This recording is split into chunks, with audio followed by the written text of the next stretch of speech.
ये सारे मुल्क को गुलाम बना देंगे। फैसले हमारे मुल्क की बेहतरी के लिए नहीं करेंगे, अपने मुल्क को कुर्बान करेंगे किसी और मुल्क के फॉरेन पॉलिसी, उनके मफादात के लिए। हमने जो अमेरिका की जंग के अंदर शिरकत की थी, हमारा जो तब सरबरा था, एक टेलीफोन कॉल के ऊपर घुटने टेक गया। 80,000 पाकिस्तानी मारे गए उस जंग में। हमारे मुल्क को जो मुश्किलात का सामना करना पड़ा, सिर्फ इस वजह से कि जो हमारा मुल्क का सरबरा था उसने अपने मुल्क की मफादात के लिए फैसले नहीं किए, अपने मुल्क को कुर्बान किया किसी और मुल्क की फॉरेन पॉलिसी के लिए, फायदे के लिए। इसलिए आज जो ये साजिश हुई, जो साजिश हुई, ये साजिश सिर्फ इसलिए हुई पाकिस्तान पे कि प्राइम मिनिस्टर था, उसके जिसका सिर्फ मकसद होगा मेरे मुल्क की लोगों की मफादात के लिए, मेरे लोगों के फायदे के लिए मैं अपने लोगों के लिए कुर्बानी करूंगा। इसलिए साजिश हुई। और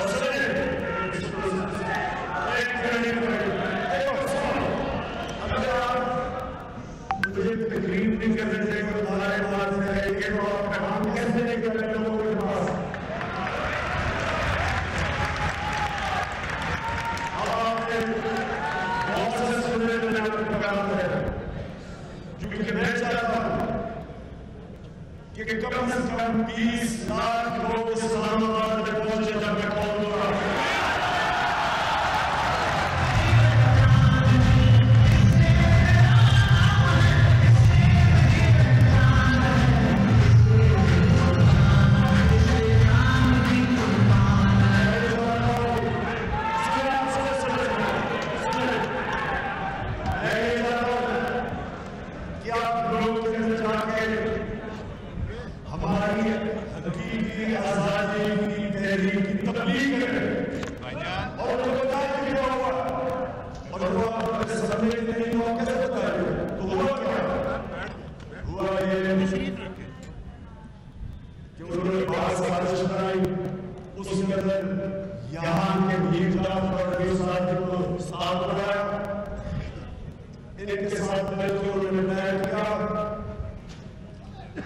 इसी तरह बयान उन्होंने कहा में 1950 दिहाई में बनाया था, उनका एक प्राइम मिनिस्टर आया था, उसका नाम सदर था।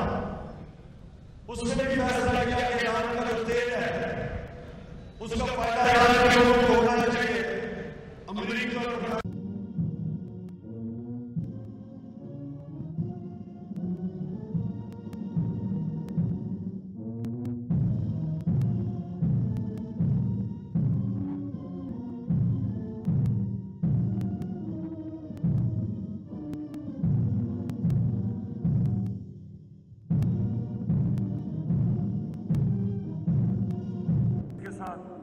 और वो प्लान क्या था, पहले मीडिया के अंदर किरदार कुशी की जाए उनके प्राइम मिनिस्टर की, उसके ऊपर हर किस्म के गंदे इल्जामात लगाए जाए, फिर उसके ऊपर कैंपेन करें कि वो नाअहल है, वो काबिल नहीं है। फिर उसकी जो मुसद्दक की अपनी पार्टी के लोग थे, जो पार्लियामेंटेरियंस, उनको रिश्वत दी, उनको तोड़ने की कोशिश की, लोटा बनाने की कोशिश की। फिर जो ऑपोजिशन पार्टीज थी उनको पैसा देके उनको सड़कों पे निकाला, लॉन्ग मार्च, इस तरह की चीजें करवाई। और फिर पूरी साजिश जब हो गई, फिर मुदाखलत हुई। तो यहां भी पहले साजिश हुई, पहले इन्होंने मीडिया के ऊपर पैसा चलाया। आपको पता होगा सारे मीडिया में कैंपेन चल रही है जी इससे नाअहल हुकूमत नहीं है। ये हुकूमत की जो परफॉर्मेंस है, मेरे कारकुनों, आप जब लोगों के अंदर जाएंगे उनको बताएं कि ये पिछले जिस तरह का ये हमें मुल्क मिला था, जिसका दिवालिया निकाला हुआ था, जिसका सबसे बड़ा खसारा था, बैरूनी मुल्क का खसारा, जिसकी वजह से IMF के पास जाना पड़ा, $20 अरब था। हमें बैंकरप्ट मुल्क छोड़ के गए, उसको संभाला, ऊपर से कोरोना आ गई। दुनिया तारीफ करती है कि वो 3 मुल्क थे जिन्होंने सबसे बेहतरीन तरीके से कोरोना का मुकाबला किया, वो पाकिस्तान था। उसमें से निकाला और तीसरे साल में 5.6% हमारी मुल्क की ग्रोथ रेट हुई, यानी दौलत में इजाफा हुआ। और जो खसारा था, जो हमें ये तारीखी खसारा छोड़ के गए थे, 11 साल में पाकिस्तान का सबसे खसारा सबसे कम खसारा हमारे तीसरे साल में था। 11 सालों में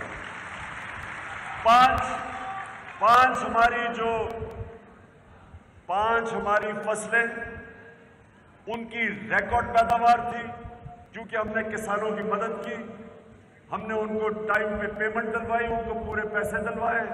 ये जो शुगर मिल माफिया था, इसके खिलाफ एक्शन लिया, किसानों के पास पैसा आया, उन्होंने अपनी जमीन पे लगाया।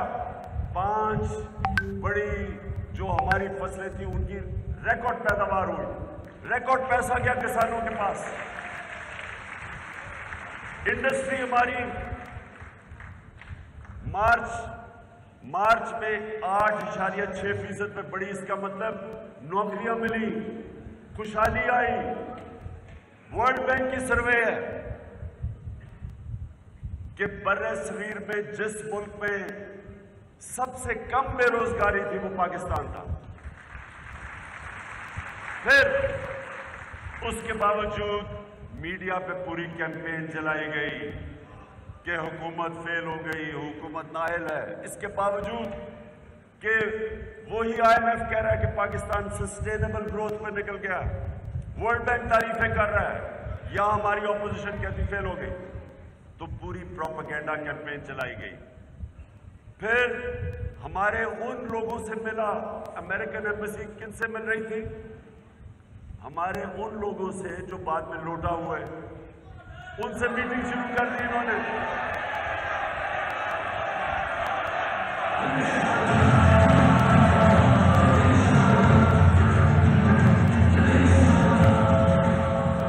उनसे मीटिंग्स की है, सुने, कभी सुना है?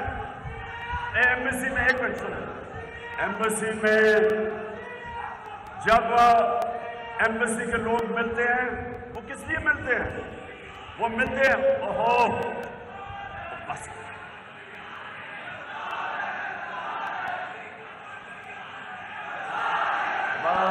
ओहो बस अच्छा, कंट्रोल करो इसको। अच्छा,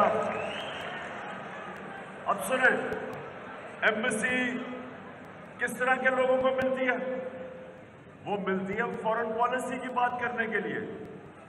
वो हमारे उन लोगों को मिल रही है जिनको फॉरेन पॉलिसी का क्या पता था, लेकिन उनको पता था कि वो थोड़े पार्टी से खुश नहीं है, बैक है,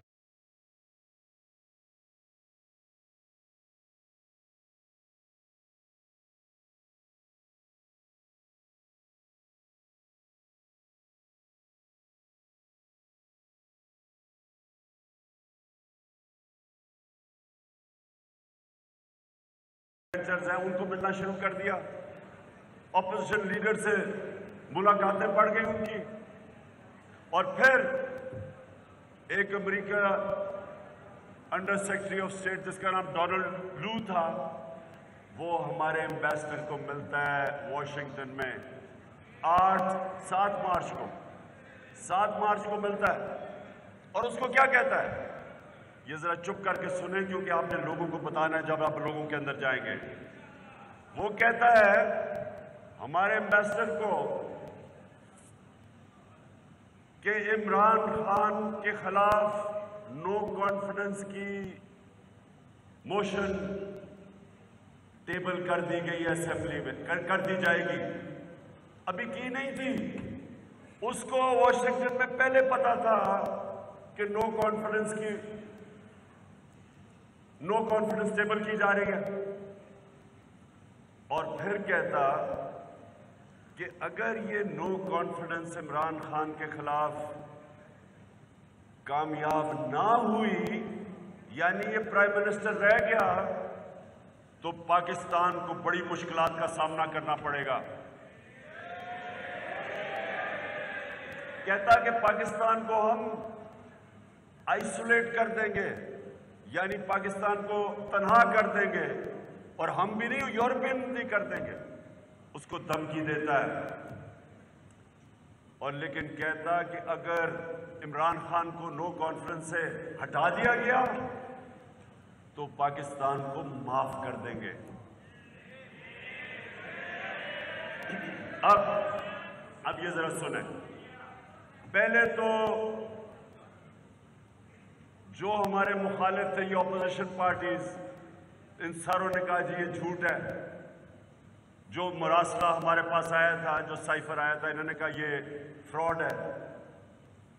मैंने जब बताया कि ये पहले से तैयारी हुई थी, जैसे ही वो ये मीटिंग होती है अगले दिन टेबल कर देते हैं नो कॉन्फिडेंस, और एकदम हमारे लोग जाना शुरू हो जाते हैं, और जो इत्तेहादी है वो भी जाना शुरू हो जाते हैं। इसको कहते हैं साजिश। पहले साजिश होती है, पूरी तैयारी होती है, और फिर मुदाखलत होती है, यानी कि नो कॉन्फिडेंस के जरिए एक 22 करोड़ मुल्क के प्राइम मिनिस्टर को हटाया जाता है। सो ये मैं आपको इसलिए कह रहा हूं क्योंकि जब आप लोगों के अंदर जाएंगे, आपने एक एक बात बतानी है लोगों को कि अगर ये कामयाब हो जाते हैं, ये जो पुतले बिठाए हुए ऊपर, ये जो चेरी ब्लॉसम बूट पॉलिश ऊपर बिठा दिया हमारे ऊपर, ये जो मीर जाफर को ऊपर बिठा दिया है।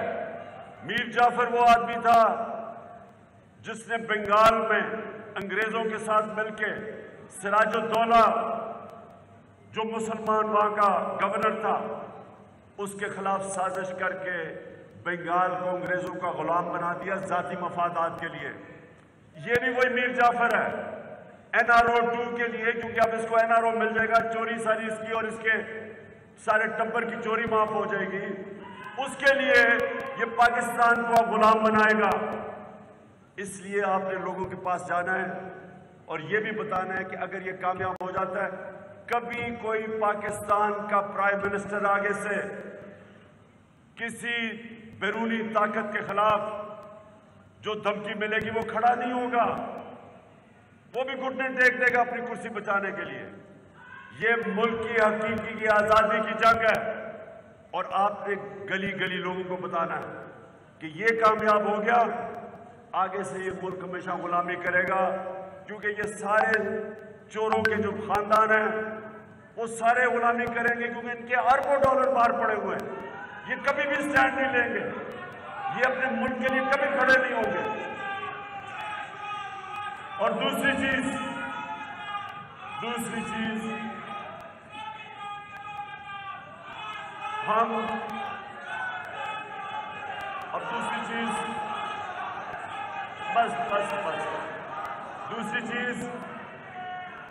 ये जो आपने बतानी है लोगों को कि ये वो दो खानदान हैं जिनके साथ डीजल भी मिला हुआ है।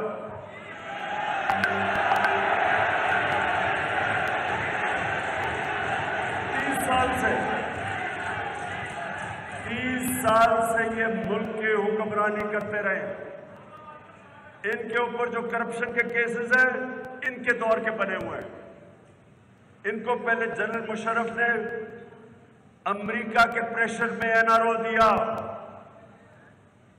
अमेरिकन जो under secretary of state Condoleezza Rice, वो अपनी किताब में लिखती है कि मैंने मुशर्रफ और बेनजीर के बीच में समझौता करवाया, उन्होंने NRO दिलवाया था।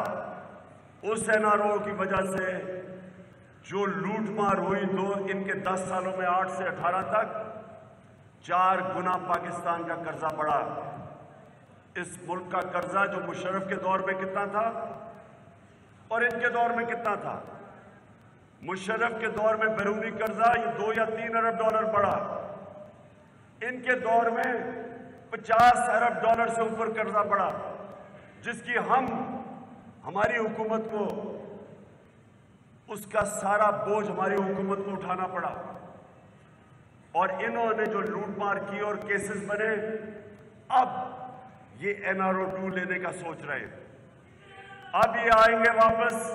पहली चीज, शहबाज शरीफ के ऊपर FIA के 16 अरब रुपए के कर्जे हैं, करप्शन का केस है 16 अरब का, जो नौकरों के नाम पे इन्होंने 1600 करोड़ रुपया नौकरों के नाम पे लिया। वो FIA का केस है। आते साथ ही सारी FIA के लोगों को इसने ट्रांसफर किया। अब अपना वो केस खत्म करवाएगा, जिस तरह इन्होंने NRO 1 में सारे केस खत्म करवाए। अब NRO 2 जो आपने सवाल पूछा है, बहुत सारे बायर्स के अरबों रुपए के केसेस पड़े हुए हैं फेक अकाउंट्स के, वो खत्म होंगे। इनके सारे नीचे वजीरों के ऊपर केसेस वो खत्म होंगे। ये सफाई स्लेट साफ करके फिर से लूटमार शुरू करेंगे। और इसमें क्या होगा, ये जब NRO 2 लेंगे तो पाकिस्तान के सारा इंसाफ के निजाम की कब्र खोदी जाएगी, वो दफन हो जाएगा। कोई FIA का आदमी आगे से किसी ताकतवर के खिलाफ केस करने से डरेगा, क्योंकि उनके ऊपर अब इंतकामी कार्रवाई की जाएगी। और उसके अलावा जो हमारी नैब होगी, जो हमारी अदालतें होंगी, वो फिर सिर्फ छोटे छोटे चोरों को पकड़ेंगे। ताकतवर डाकुओं को हमारे इंसाफ का निजाम नहीं पकड़ सकेगा। नबी सल्लल्लाहु अलैहि वसल्लम ने ये नौजवानों ये तबलीग ये भी कर लिया आपने। उन्होंने आज से तकरीबन 1500 साल पहले कह दिया था कि जो कौम सिर्फ छोटे चोरों को जेल में डालती है और बड़े डाकुओं को नहीं पकड़ सकती, वो तबाह हो जाती है। और आज हर गरीब मुल्क में देख लें, जिस मुल्क में गुर्बत है उसमें एक ही चीज होगी कि वो भी सिर्फ छोटे चोरों को जेल में डालते हैं और बड़े डाकुओं को नहीं पकड़ सकते। ये होने वाला है। ये दूसरी चीज आपने अपने लोगों को बतानी है। और तीसरी चीज, जो चीफ इलेक्शन कमिश्नर है, ये जो राजा सुल्तान है, ये नून लीग का एक एजेंट है। हम इसको कभी तस्लीम नहीं करते। ये सारे इसके फैसले, पहले तो इलेक्शन कमीशन में सिर्फ 2 लोग बैठे हुए हैं, 2 और भर्ती कर रहे हैं, वो भी आए नहीं। ये अकेला आदमी फैसले करता है और इसके सारे फैसले तहरीक इंसाफ के खिलाफ होते हैं। हमने इसको, जब से हमारी हुकूमत आई, हम इसे कहते रहे कि जो फॉरेन फंडिंग केस जो इन्होंने बनाया हुआ है, हम ये चाहते हैं, वो फॉरेन फंडिंग तो है नहीं, बैरून मुल्क पाकिस्तानियों के पैसे फॉरेन फंडिंग तो नहीं हुई, वो तो पाकिस्तान भी फॉरेन फंडिंग पे चल रहा है। 31 अरब डॉलर वो ना भेजे तो आज पाकिस्तान भी ना चले। तो हमने इसको तब भी कहा कि तीनों जमातें, जो बड़ी 3 जमातें हैं, हम सबके केस इकट्ठे सुने जाएं। क्यों नहीं आप, अगर आपको पार्टीज की फंडिंग के केस देखने हैं तो सबके इकट्ठे सुने। क्यों सिर्फ तहरीक इंसाफ को कटहरे में खड़ा किया हुआ है और वो 2 बाकी पार्टीज के केस नहीं सुनते? इसलिए कि साजिश है इसकी कि इनको सबको पता है कि तहरीक इंसाफ को अब कोई इस मुल्क में पार्टी नहीं हरा सकती, क्योंकि सारे पाकिस्तान में तहरीक इंसाफ सबसे बड़ी जमात है। तो इन्होंने ये साजिश बनाई कि किसी तरह फॉरेन फंडिंग में कोई चीज ढूंढ के तो तहरीक इंसाफ के खिलाफ एक्शन लिया जाए। इसको हम आज कह रहे हैं कि ये आप जो इलेक्शन कमिश्नर हो, आपके ऊपर पाकिस्तान की सबसे बड़ी जो जमात है उसको आपके ऊपर कोई एतमाद नहीं। वो समझते आप जानेदार है, नून लीग के एजेंट है, लिहाजा आपके पास कोई इखलाकी जवाज नहीं है चीफ इलेक्शन कमिश्नर बनने का। आपको रिजाइन करना चाहिए, क्योंकि क्योंकि कभी भी मैच नहीं खेला जाता जब तक अंपायर न्यूट्रल ना हो, यानी दोनों टीमों को उसके ऊपर एतमाद ना हो। जज कभी केस नहीं सुनता। अगर एक पार्टी ये कहे कि हमें जज पे एतमाद नहीं है, वो रिक्यूज करता है अपने आप को। ये कैसे हो सकता है कि जो मुल्क का इलेक्शन कमिश्नर है उसको सारी जो बड़ी जमात है वो कहती है कि ये जानिबदार है, गैर जानिबदार नहीं है, इसको रिजाइन करना चाहिए। और सबसे बड़ी बात यह कि क्या वजह है कि जो साजिश का हिस्सा अनजाने में बने, ये जो लोगों ने जो लोटे बने, पैसे लेके अपने ज़मीर बेचे, शायद इनको नहीं पता था। हमने हालांकि पार्लियामेंट में इनको दावत दी कि पार्लियामेंट की सिक्योरिटी कमेटी में आए, हम आपको ये मुरासला दिखाते हैं। वो हमने आज सुप्रीम कोर्ट के चीफ जस्टिस को भी भेजा है, प्रेसिडेंट के पास भी है। सबको पता होना चाहिए कि अब तो नेशनल सिक्योरिटी काउंसिल की जो शहबाज शरीफ ने मीटिंग की, उसमें भी उनको तस्लीम करना पड़ा कि ये मुरासला जेन्युइन है, ये फेक नहीं है। तो हो सकता था कि इन लोगों को पता ना हो।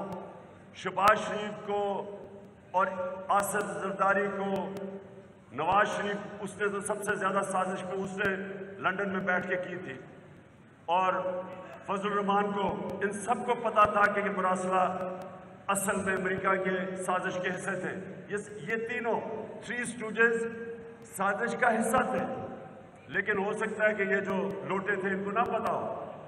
लेकिन मैं ये आज कहता हूं, मैं पाकिस्तान की अदालतों से भी पूछता हूं और मैं इलेक्शन कमीशन से भी पूछता हूं कि क्या है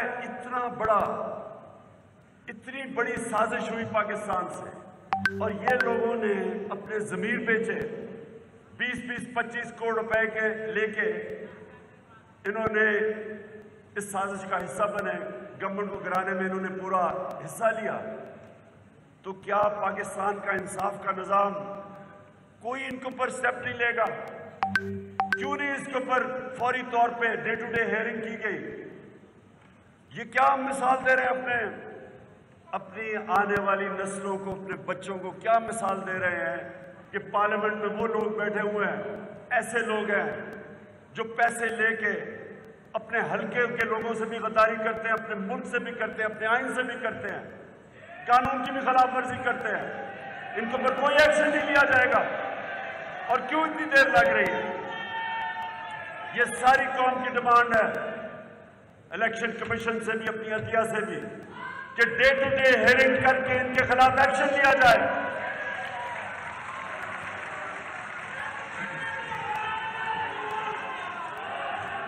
और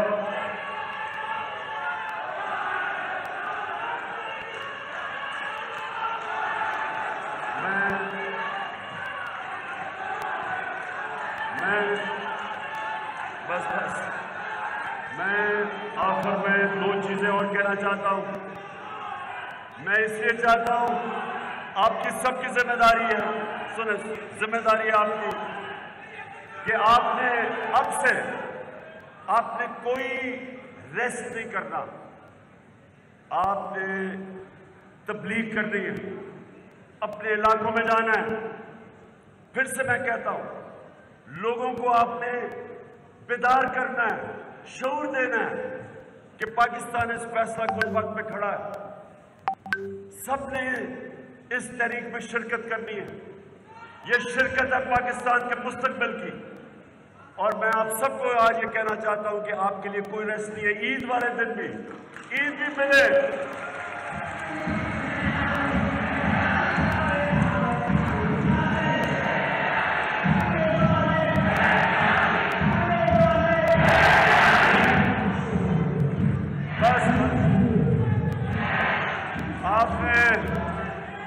आप जब ईद पढ़े, ईद मिले, जब नमाज के बाद ईद मिले तो कान में कहें हकीकी आजादी की जंग लड़नी है हमने सबको।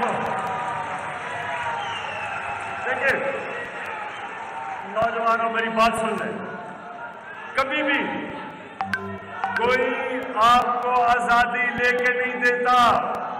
कौम अपनी आजादी खुद जद्दोजहद से देती है। अपनी आजादी के लिए जहाद करती है, इसलिए आपने कोई रेस्ट नहीं करना। और मैं आज सबको आज कहना चाहता हूं कि 20 लाख लोग कम से कम मैं इस्लामाबाद में चाहता हूं जब मैं कॉल दूंगा।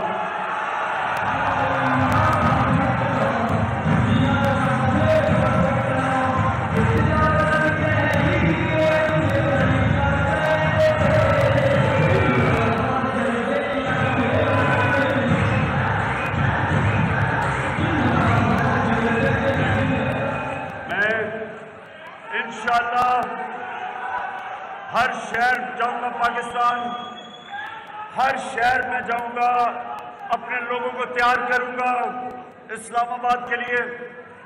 मैं परसों मुल्तान जा रहा हूं, ईद की छुट्टियों के बाद फिर मैं निकल जाऊंगा, सारे पाकिस्तान जाऊंगा, अपने लोगों को तैयार करूंगा इस सदी की आजादी की जंग के लिए। और मैं आखिर में अपनी मीडिया के लोगों से पूछना चाहता हूं, अपने लिबरल जो कि मीडिया की आजादी की बात करते हैं उनसे पूछना चाहता हूं कि क्या हमारे जमाने में कभी इस तरह का मीडिया ब्लैकआउट हुआ जो आज तहरीक इंसाफ से हो रहा है? क्या अब आजादी राय किधर गई? किधर गई आजादी? मीडिया किधर गया? हमारे जमाने में 80% जो प्रोग्राम्स होते थे वो हमारी गवर्नमेंट के खिलाफ होते थे। आज क्यों मीडिया का ब्लैकआउट कर दिया है? आज ARY को मैं आज खास ARY के लिए मैं कहता हूं